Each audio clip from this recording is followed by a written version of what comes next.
Welcome back to Incorrigible. I'm your host, Glory Sky, and today it's Veterans Day, so I'd like to talk a little bit about America's treatment of our veterans. There's a couple of relevant questions on core, and I think we can go through several of the responses here. First question, just generally, why are veterans treated so badly in the USA? The first response here I want to go off of is kind of a bot assistant response. They say,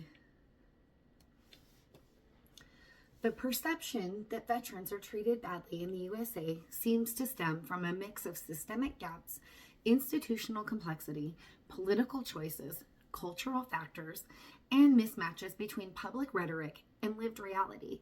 Below are the main drivers, concrete manifestations, and pragmatic fixes that explain why many veterans experience poor outcomes despite broad public support. Key systemic drivers are fragmented support systems, bureaucratic complexity, funding and political choices, workforce shortages and uneven capacity, inadequate transition support, invisible injuries and stigma, structural socioeconomic risks. So we'll go into each one of those. The fragmented support systems includes the care and benefits are split across the Veterans Affairs, Department of Defense, state agencies, nonprofits, and private health care, producing a lot of duplication, gaps, and handoff failures. Bureaucratic complexity means that there's eligibility rules, claims procedures, and appeals processes that are lengthy and adversarial, causing delays in benefits, disability ratings, and access to care. Funding and political choices. Short-term budget cycles, earmarks, and competing priorities leave some VA programs under-resourced. Policy changes often lead to lag between the mental health and long-term care facilities.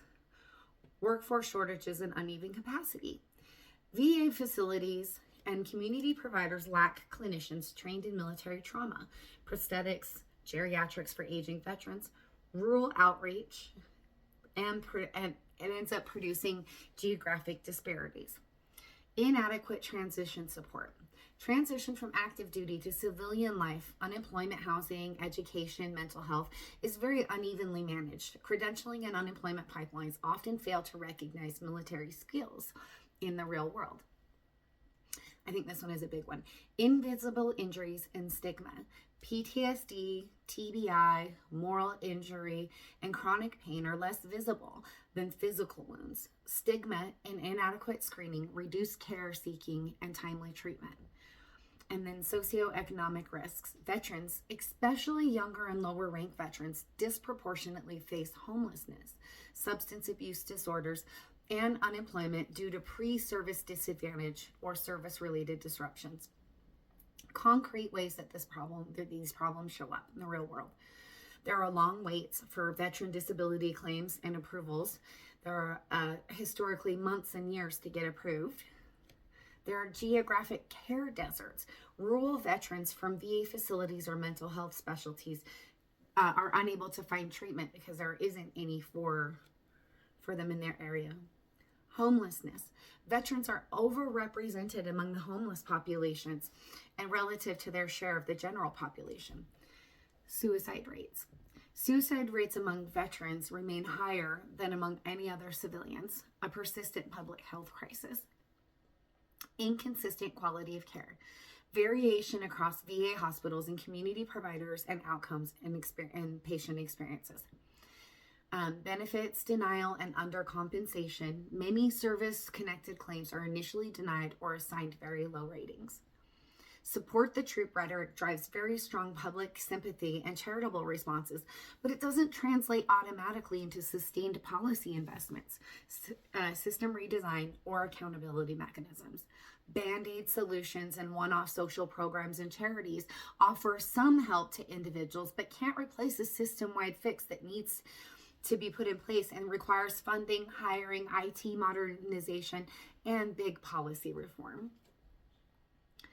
So that's enough from the robots there. Let's go in and read some responses from actual people here. What do people have to say about this? Josh says that veterans are treated badly in the U.S. because war is no longer relevant to the media. Once hailed as heroes, our well-being has become much lower priority to society as a whole. The VA or Congress refuses to reform private insurance, preventing us from choosing our own providers. Even now, VA hospitals are not available in every region of the country. The outsource program is so disorganized, it takes far too long for a referral to be processed. Housing programs for homeless veterans are mismanaged. Civilian social workers can manipulate veterans' charts, disqualifying them for resources. Overall, the VA is poorly staffed and badly managed. And overall population doesn't really care much for us. They associate us with mental illness and expect us to suffer as the norm, just like the growing homeless population.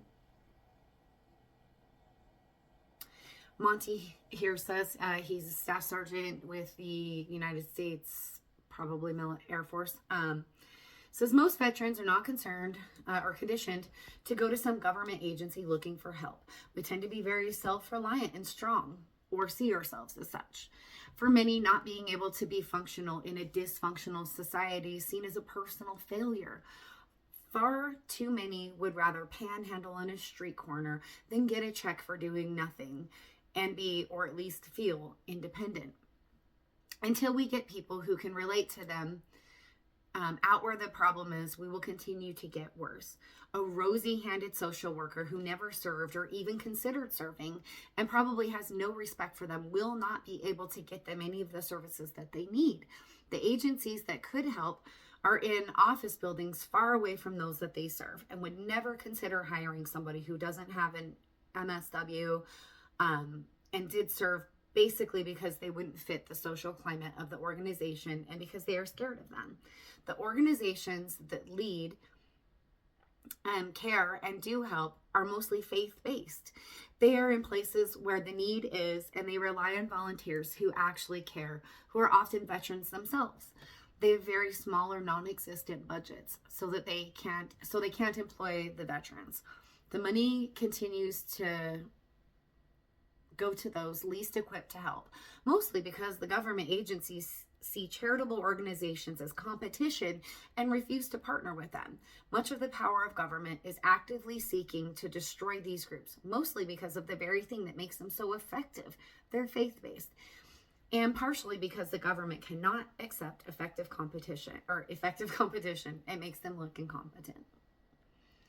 So, I mean, it sounds to me like he's saying that, like, the federal government kind of sabotages these programs or doesn't help these programs, at least because they see them as competition, or that they make the federal government look incompetent. I don't know.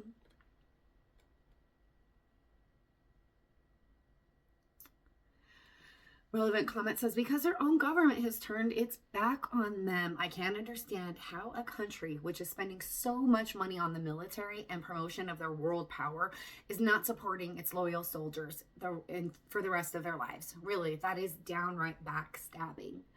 Disclaimer, I'm not a supporter of the military spending or violence in any way.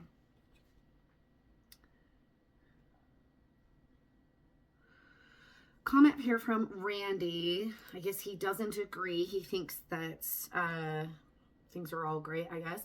Randy says, the majority of U.S. media is overtly liberal. Liberals are always the first and usually the only ones who verbally attack veterans. I seem to remember our current president having a lot of snide things to say about a bunch of veterans, actually, but moving on. Historically, First Ladies spend a great deal of time traveling to military functions and greeting and meeting military personnel and veterans in general. The last two liberal First Ladies vehemently hate military people. Books have been written about the way Hillary treated military personnel and Secret Service agents assigned to the White House detail. There are videos of Michelle Obama displaying open disgust for war veterans, showing respect for the flag. Liberal politicians always cut spending to the military and veterans services. I think that's absolutely incorrect. I think it's an allocation problem and not, I mean, it's a spending problem, not an allocation problem. The military has the hugest budget out of everything we spend money on in our country. They don't choose to spend that money taking care of the veterans after they get out of the military. They choose to spend that money buying more planes and tanks and bombs that then sit in a field somewhere and rot. Anyways, continuing on with Randy's comments, he says, currently the entire liberal movement in the United States supports the disrespect given to the flag and the national anthem, which are largely symbolic of those who have served our country. If you compare the way that most developed countries treat their veterans to the way America's liberals treat our veterans, it's like day and night. You would think that serving the military is evil, and so many people still wonder why the majority of veterans are politically conservative. I think they're politically conservative because they're like kind of conditioned to be so. And it's funny because people who are advocating for you are your enemies. Weird take. Deborah says, this is a complicated issue, and I would argue that veterans really aren't treated so badly. There are a lot of complicated issues at play, and it deserves a far closer look than a headline or two. To start, let's take a look at some of the statistics. Yes, veterans do have higher suicide rates than the general population. However, it's important to take a look at some of the numbers. The majority of suicides occur in those over the age of 50, about 51%. Vietnam-era veterans are especially at risk of suicide and homelessness. If we just take a look at the Iraq-Afghanistan veterans, the non-deployed veterans have a much higher rate of suicide. It says 1,517 non-deployed versus 331 deployed. I'm not sure what those numbers are coming from or like how accurate it is. I'm just reading the comment. The highest risk is during the first 3 years after discharge. These are not numbers that fit the current popular belief that our combat vets are returning home from deployments damaged beyond repair. Their narrative seems to be that while World War II vets were labeled the greatest generation, this generation of vets are being labeled the damaged generation. This label itself is not helping our veterans. These are not men and women who believe that they are helpless. We should not treat them as such. This new stereotype keeps the people who need it from seeking help, and it makes those who did not deploy feel more guilt and more shame over the fact. It should be noted that both the military and the VA are trying to find ways to prevent these suicides. The programs are there, but they are not being utilized. The public and many veterans charities woefully speak about how much our vets need help, and then instead of speaking in ways that empower veterans, they promote the same old negative stereotypes. This needs to change. Now, back to those Vietnam veterans that were at such high risk. Vietnam was a very different war. These are men that were drafted. They're not volunteers. Casualties were very high and conditions were poor. It was brutal and services were not available when they came home. This is where we failed. They missed the part where the public thanked them for their service. Some have been self-medicating with alcohol and drugs for the past 30 years. We don't always know what can cause mental breakdown, might trigger some long hidden trauma or memory. She shares a little story here. A friend's father is a Vietnam vet. He never really talked about the war, but was an unspoken about being against the Afghan and Afghanistan wars. He was a great dad and did fairly well in life. There was never an apparent mental trauma until he went under general anesthesia for a minor surgery. He woke up in the middle of a flashback and had a mental breakdown. It took months of therapy for him to get back to some semblance of what he was before. It all came as a complete shock to the family, but they did work through it. I feel the need to remind everyone that perception is not reality. Services are available. That is not to say that they couldn't be improved, but they are there. It's getting people to use those services that's the difficult part. Again, she has some links down here for some services and stuff that we can use, and I'll link those down below as well.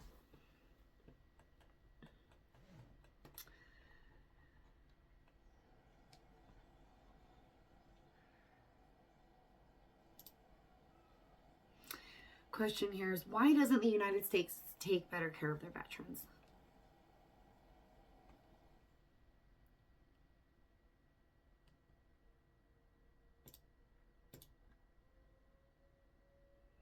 Tom says, define what you mean by take care. Our Veterans Affairs budget exceeds the combined defense budgets of the UK, France, Spain, Germany, and Italy. There are problems here and there, largely personally driven, but overall, they take fairly good medical care. I at least have no complaints of the vets. And they're working on the problem areas. Certainly provide a generous post-service and educational allowance, help with mortgages, and a number of other things. What would you have them do differently or in addition? Tom here also is a former regular Army infantry enlisted NCO officer of the U.S. Army, and that was a mouthful. Okay. Gavin is an RN, an EMT, and a former U.S. Army infantryman. He says, okay, let me start off by saying that I have little love for the U.S. government in general. I'm a veteran with service-connected disabilities. I served in the U.S. Army as an infantryman for a decade, and I have 5 combat deployments under my belt. I was wounded in combat several times, and I sustained multiple wear and tear injuries. All of that makes me sound like the poster boy for needing government assistance, except most people who pass me on the street might not even know that I served in intense combat operations. Most people see a reasonably fit, middle-aged man with a short haircut, and, so I've been told, an air of confidence and authority. Most people wouldn't think that I'm in almost constant pain, and they would never begin to imagine some of the disturbing things that I've experienced. I've dealt with those issues quite well, partly through my spiritual and philosophical belief, but also because of the government services that are already in place for veterans. Some of those services that I've used include a monthly check for compensation for my service-connected disabilities, free VA healthcare, including primary care, specialty care, mental health services, and even less traditional treatments such as acupuncture. The post-9/11 GI Bill, which allowed me to finish 2 bachelor's degrees while getting paid to be in school. A VA home loan, which allowed me to buy a home with great mortgage rate and no down payment, just to name a few. I've never had to pay for my own medical care, nor incur any penalty for failure to maintain health insurance. I'm covered. So the government does a lot for veterans. Services are in place for a vast majority of veterans, but they have to be accessed.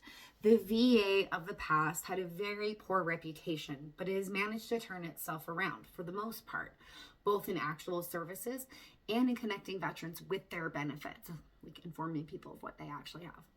Could the government do more? Sure, it can always do more, but to what end?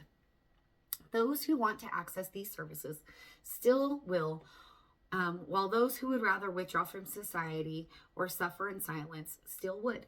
You can only lead a horse to water. You can't force him to drink. You will likely always have outliers who simply manage to fall through the cracks via this Swiss cheese effect. I would venture to say, though, that those individuals are few and far between.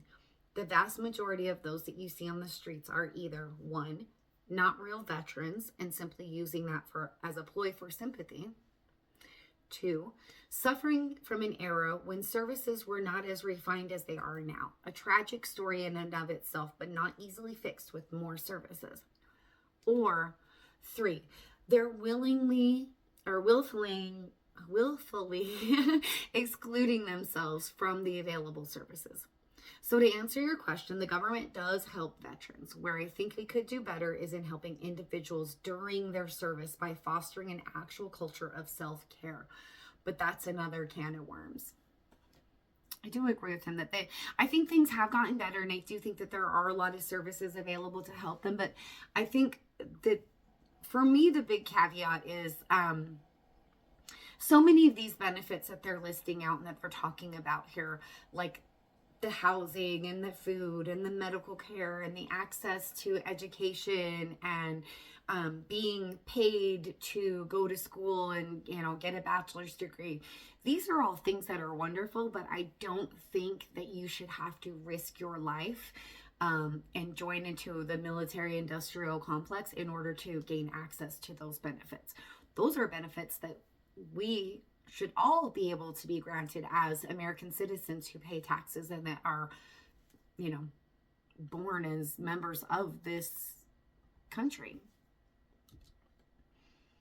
I just find it kind of appalling that you need to put your life on the line in order to get basic things like housing, medical care, and access to education.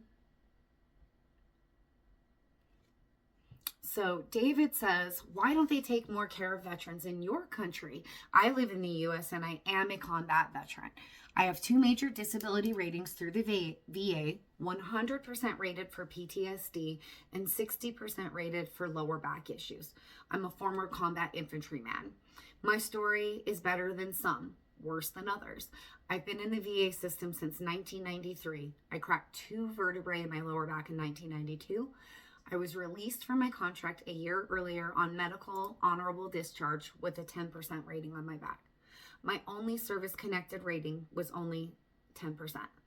In 1996, the VA operated on me to remove my gallbladder. I was 26 and it was not a service-related injury, and I was still only at a 10% rating. I incurred no bill. Thank you to all the taxpayers for my surgery.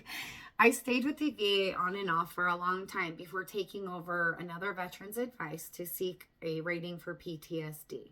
My first rating was 30% in 2011. In 2013, after 20 years, I had back fusion at another VA hospital. This one was in Virginia, and they are across the seat from Duke Hospital.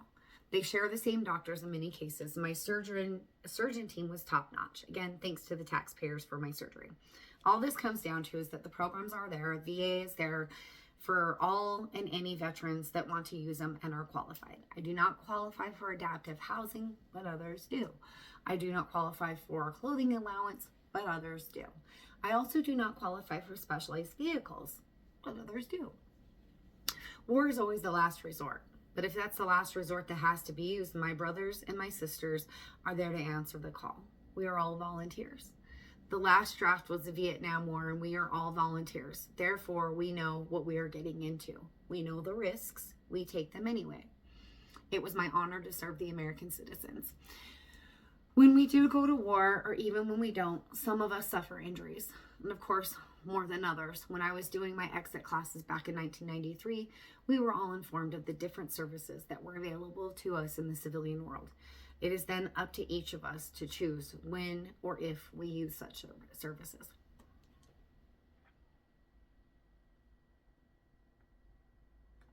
I think that's fair. I think that, improvements have been made. I think that, we don't really see as many homeless vets on the street as we did previously. I think that definitely is like a stereotypical thing from the Vietnam War and even from the Iraq War. I think oftentimes because the Iraq War and the opioid crisis kind of overlapped each other, we see a little bit more overlap there. I just worry about how we're going to take care of people moving forward. I also, like I said, I feel like these are benefits that we should all be entitled to. You shouldn't have to risk your life for an education. Shouldn't have to risk your life protecting oil interests in a foreign country, in order to be able to afford housing in the future. It's just a little weird.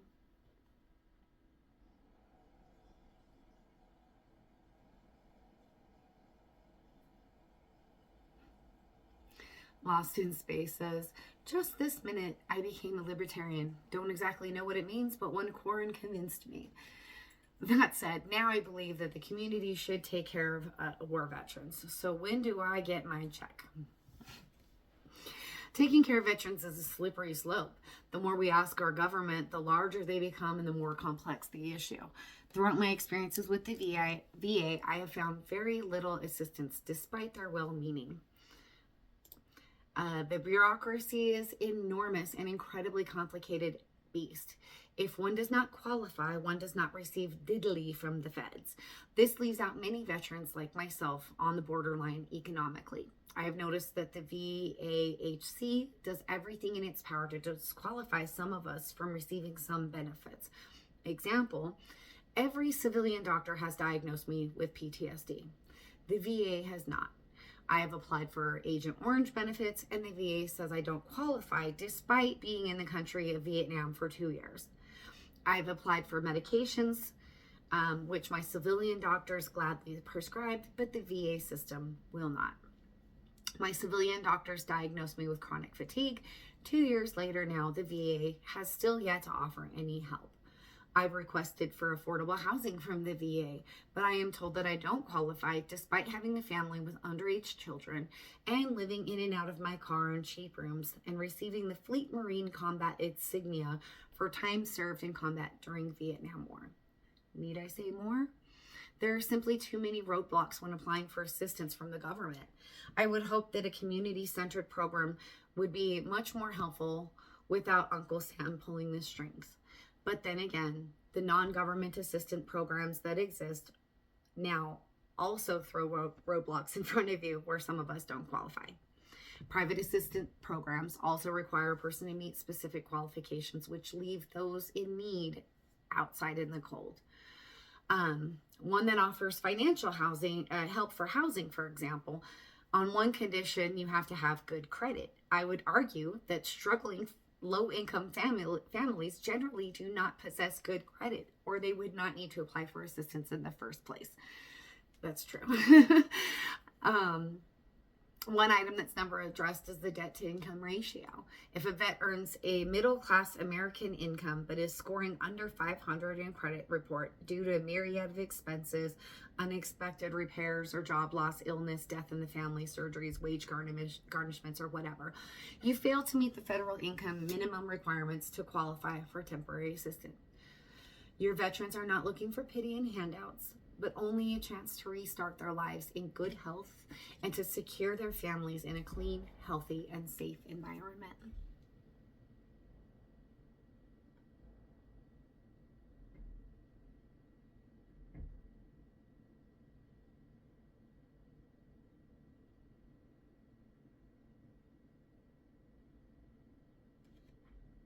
Steve says, because in the USA, the military is venerated and granted vast sums, but the soldiers who volunteer and serve have no economic clout in the halls of Congress.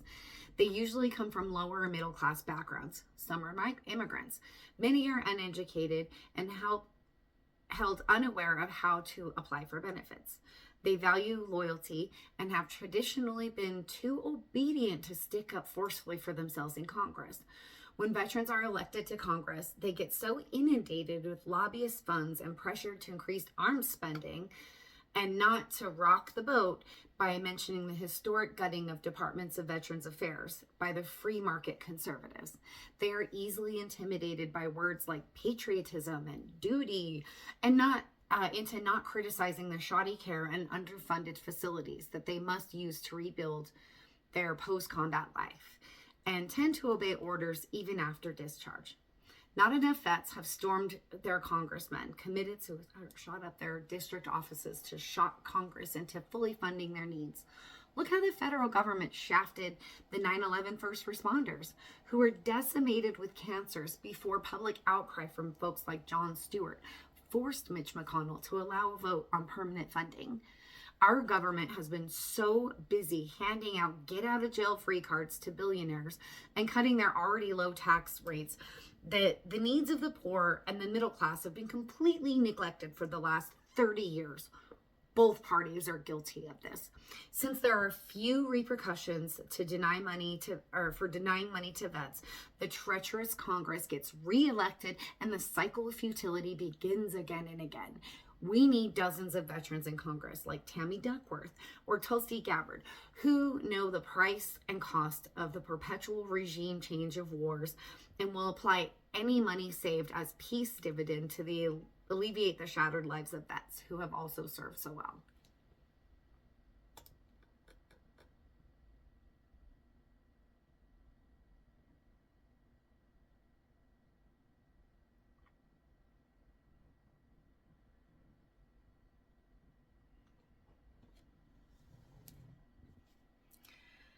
I would like to say that I find it encouraging that so many actual veterans feel like they have been taken care of and that they haven't been left stranded by the federal government, and America hasn't left them hanging after they served their country.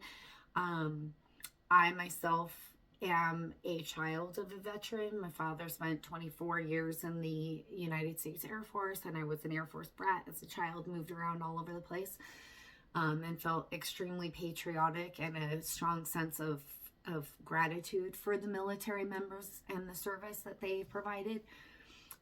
I have learned, though, in my adulthood to be upset with the government for putting these men in these situations and for making American citizens feel like their only choice and their only access to medical care, education, and housing is going to be putting their lives on the line. I think that that's unfortunate. I think that's unfair. Shouldn't have to feel like you have to put your life on the line. So I'd like to thank all of the veterans today. I appreciate each and every one of you individually as individuals for your sacrifice and for what you've done for this country. I don't support the fact that our government put you out there. I feel like they kind of abused and took advantage of you a little bit, but I do appreciate you. I want to wish you a happy Veterans Day, and make sure you like, subscribe, and give me a follow so you can see me again in the future. Remember to comment, like, and subscribe if you ever want to see me again. And as always, have the day you deserve and the rights you voted for all of us to have.